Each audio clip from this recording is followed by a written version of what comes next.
Hi, I'm Joy Vernon, and this is the fourth episode of Joyous Echoes. So, in this series, I'm just looking back over old posts that I've written on my blog, Completely Joyous, and adding some commentary to them and exploring them. It's been a long time. How do I feel? Do I think the same way that I did at that time? So without further ado, let's head into our topic for today, which is tarot as a healing art. So as promised, this is my new website, and I've been going through some of my old blog posts and making sure they are updated according to the most current look and all of that kind of stuff. So I've been able to, I'm taking the time to add some images to the posts and that kind of stuff. So this is an old post from July 9th, 2010, and I like this new theme. It puts that author and date right up there at the top, so it's not hard to find anymore. And I was able to add this banner image. So that's just a little bit about my new website. I'm really excited about it, and it's really beautiful. That image is from the Star card from the Mythical Goddess Tarot by Catherine Skaggs and Sage Holloway. Absolutely gorgeous, gorgeous deck, and so powerful and healing.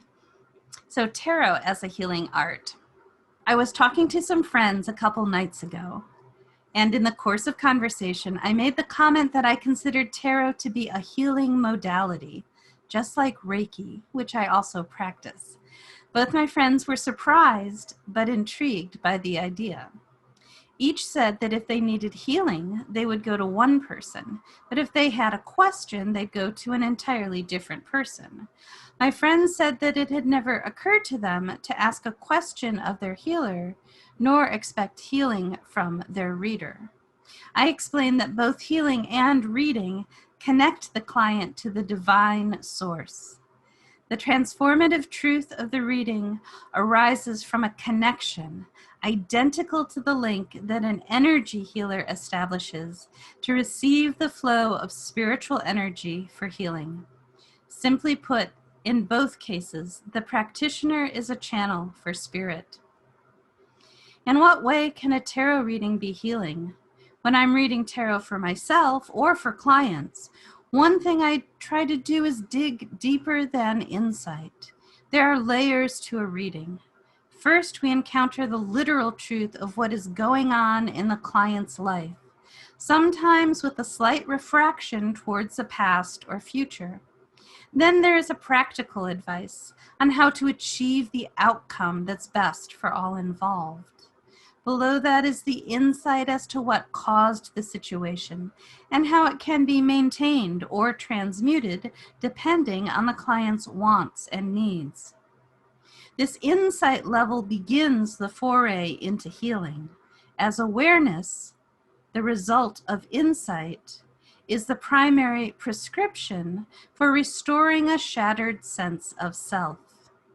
But true soul-level healing can arise when the reader continues on to the layer of highest expression. By giving voice to the unassailable inspiration of these cards, whatever stories they may have already told, we shed the light of divine unity on the shards of self, and fractured parts reflect the perfect whole. Each and every card in the deck has its highest expression, its own glimmer of Godhead, and the tarot healer can speak this spiritual vibration directly to the heart of the client.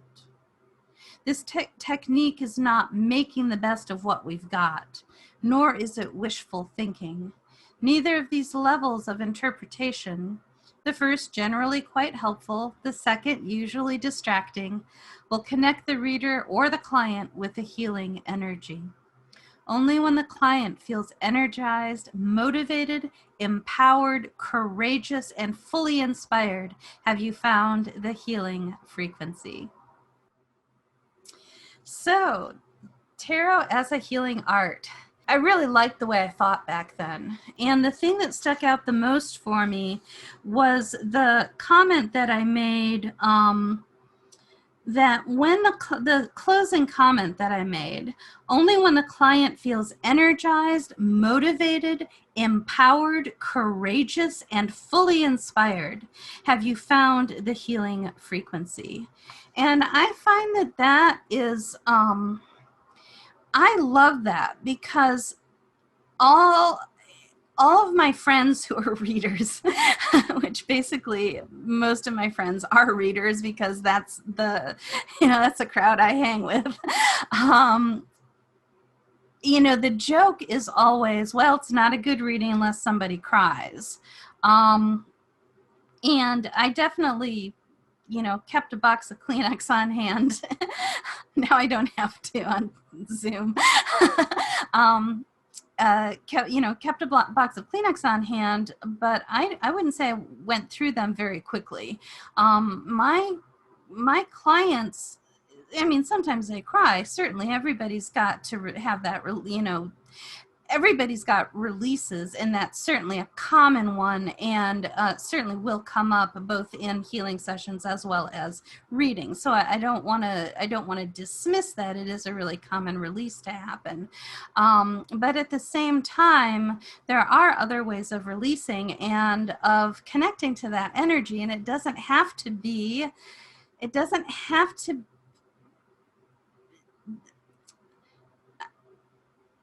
And again, I don't want to, the release of the pain is certainly a very positive thing, but the release itself does not have to, the pain doesn't have to be relived. It really doesn't, to be totally honest.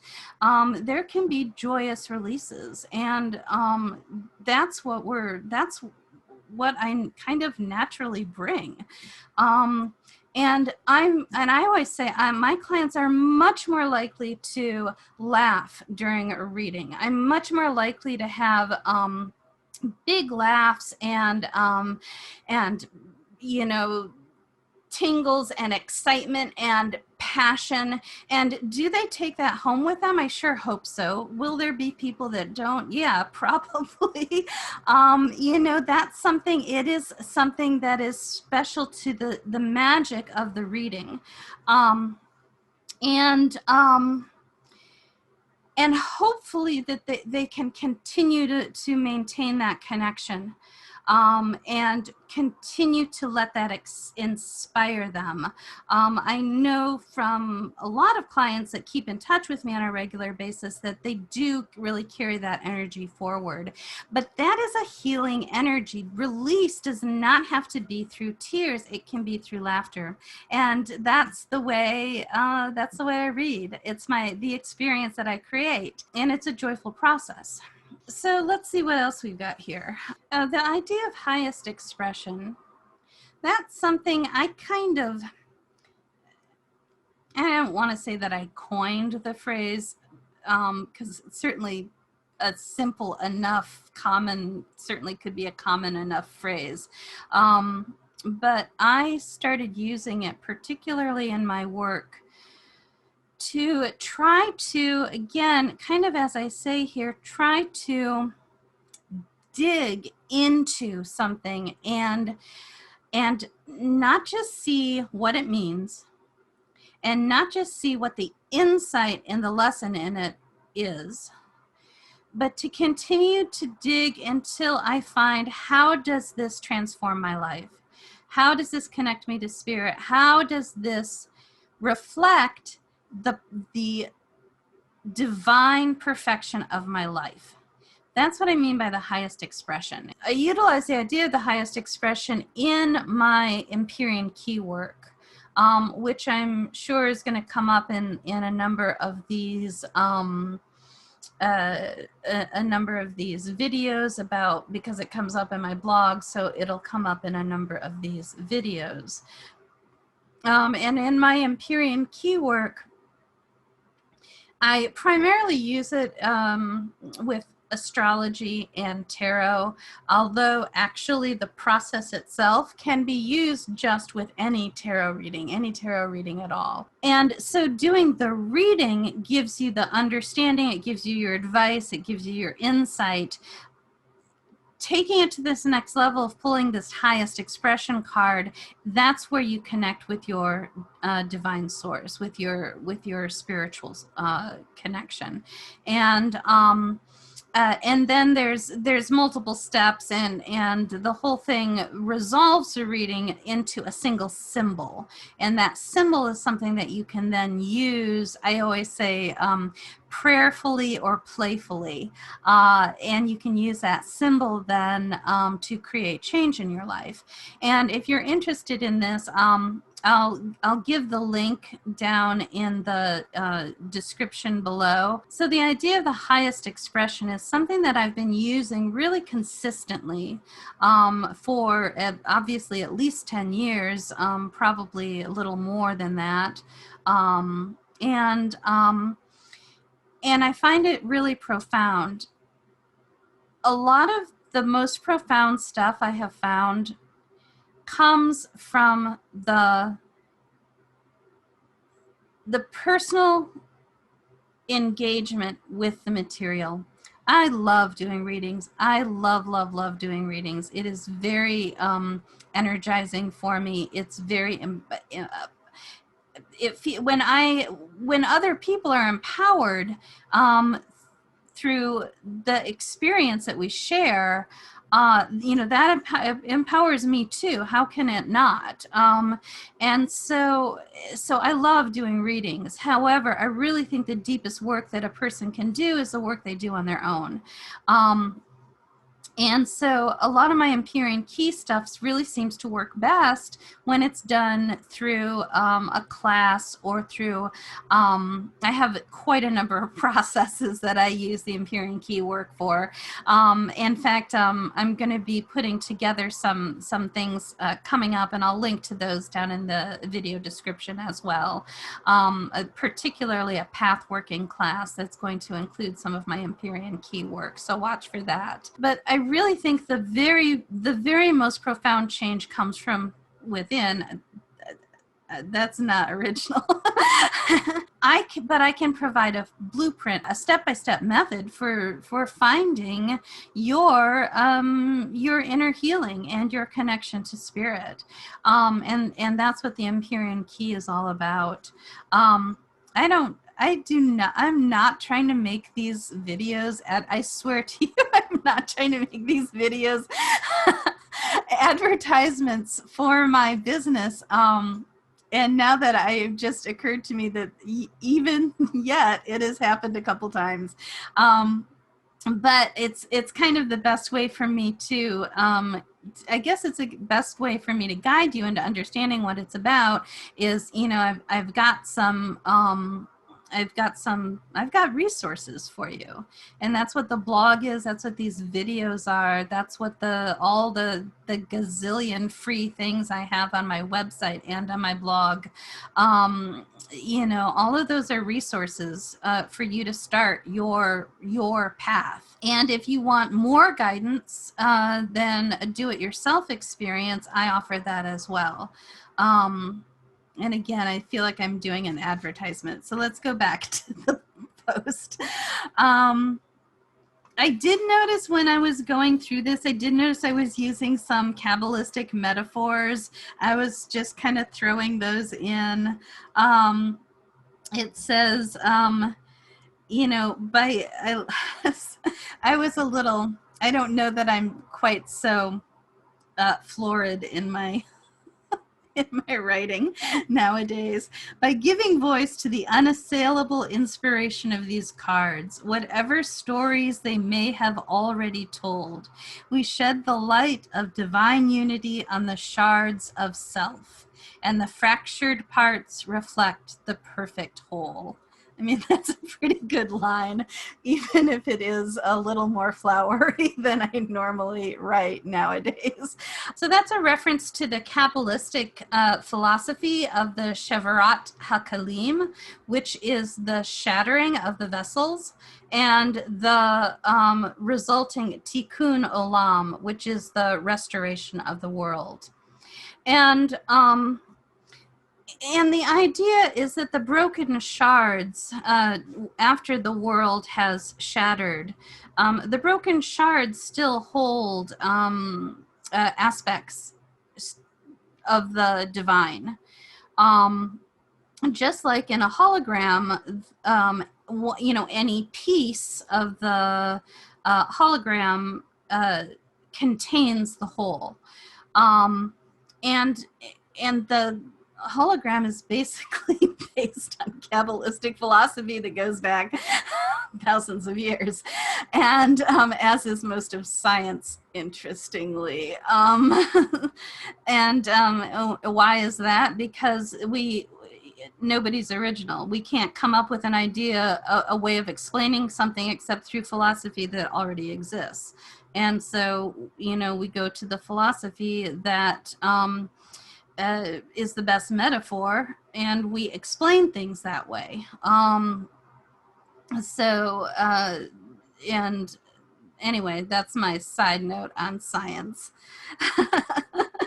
It's a modern, it's, oh my gosh, it's, science is the redheaded stepchild of philosophy and religion. My opinion, only here on Completely Joyous, only here on what do I call this? Only here on Joyous Echoes.